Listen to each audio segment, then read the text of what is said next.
Wave FM 96.6 presents radio कहानी। Radio कहानी में अब आप सुन सकेंगे आज की कहानी ईमानदारी, जिसे तहरीर किया है ज़ोबिया शाहिद ने और आवाज़ है फरूख शेख की।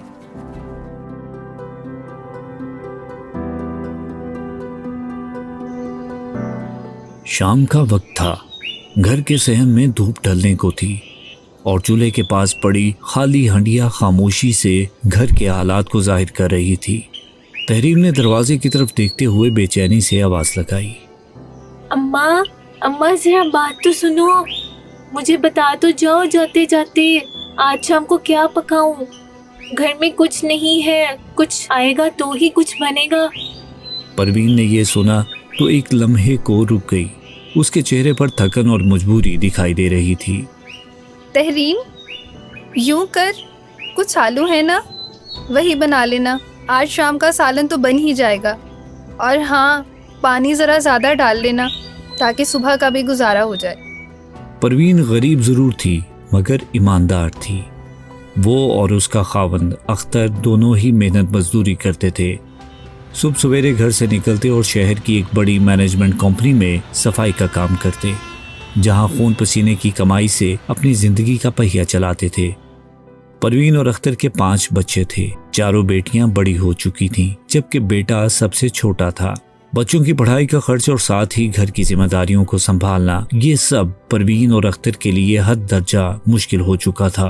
परवीन अक्सर परेशान रहती कि घर के अखराजात कैसे पूरे होंगे। अख्तर भी अपनी थकन छुपाते हुए उसे दिलासा देता, अल्लाह बड़ा मेहरबान है, तू फिक्र न कर, हम दोनों मेहनत कर रहे हैं ना, मेहनत कभी रायगा नहीं जाती। अगली सुबह कंपनी के सहन में सारे मुलाजमों के काम करने की आवाजें गूंज रही थीं। मैनेजर हस्बे मामूल मुआयना करते हुए आगे बढ़ा और परवीन की तरफ इशारा करते हुए बोला, परवीन तुम ऐसा करो, आज सारी बाहर की सफाई तुम कर दो। ये सुनते ही परवीन बाहर के सहन की तरफ चल पड़ी। धूप तेज थी। सफाई करते करते उसे एक काले रंग का बैग नजर आया। जब उसने वो काला बैग खोला तो लम्हा भर को उसकी सांस रुक सी गई।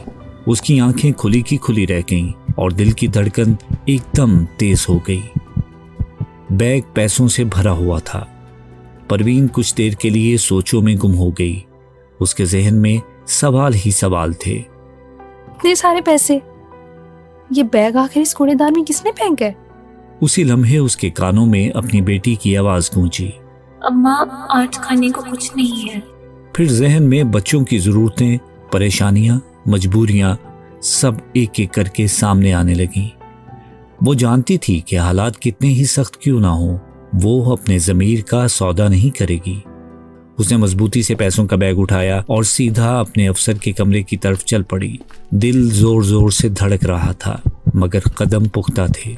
दरवाजे पर पहुंचकर उसने कहा, सर, ये पैसों का बैग सफाई करते हुए मुझे कूड़ेदान से मिला, मुझे नहीं पता ये किसका है। क्या है इसमें? सर, इसमें बहुत सारे पैसे हैं। मैनेजर ने परवीन के हाथ से बैग ले लिया। बैग खोला तो उसमें मौजूद रकम देखकर वो खुद भी चौंक गया। रकम को गिना तो पता चला कि बैग में 15 लाख रुपए थे, जो शायद किसी की गफलत की वजह से वहां गिर गए थे। बैग में मौजूद कागजात को देखा तो पते के मुताबिक उस शख्स से राबिता किया गया जिसकी ये रकम थी। ये सारा वक्त परवीन और अख्तर दोनों के लिए अजीब कैफियत का हामिल था। एक तरफ दिल में परेशानी थी और दूसरी तरफ एक अनोखा सा सुकून भी था जो सिर्फ सच और ईमानदारी से जुड़ा होता है। जब रकम के मालिक को दफ्तर में बुलाया गया तो परवीन की दयानतदारी देखकर वो बेहद मुतासिर हुआ। उस दिन परवीन और अख्तर ने यह साबित कर दिया कि असल दौलत पैसों में नहीं बल्कि नीयत और किरदार की पाकीज़गी में होती है, और यही वो रोशनी है जो गुर्बत के अंधेरों में भी इंसान को सुरखरू कर देती है। रकम के मालिक ने परवीन को इनाम के तौर पर एक माकूल रकम दी। ये इनाम उसके लिए सिर्फ पैसों की सूरत में नहीं था बल्कि इज्जत और मर्तबे का एतराफ़ भी था। परवीन और अख्तर दोनों खुशी खुशी घर लौट गए। उस दिन परवीन और अख्तर के बच्चों को अपने माँ बाप की ईमानदारी पर फ़ख्र का एहसास मिला और गुर्बत के बावजूद सच्चाई और ईमानदारी की खुशबू हर कोने में फैली हुई थी।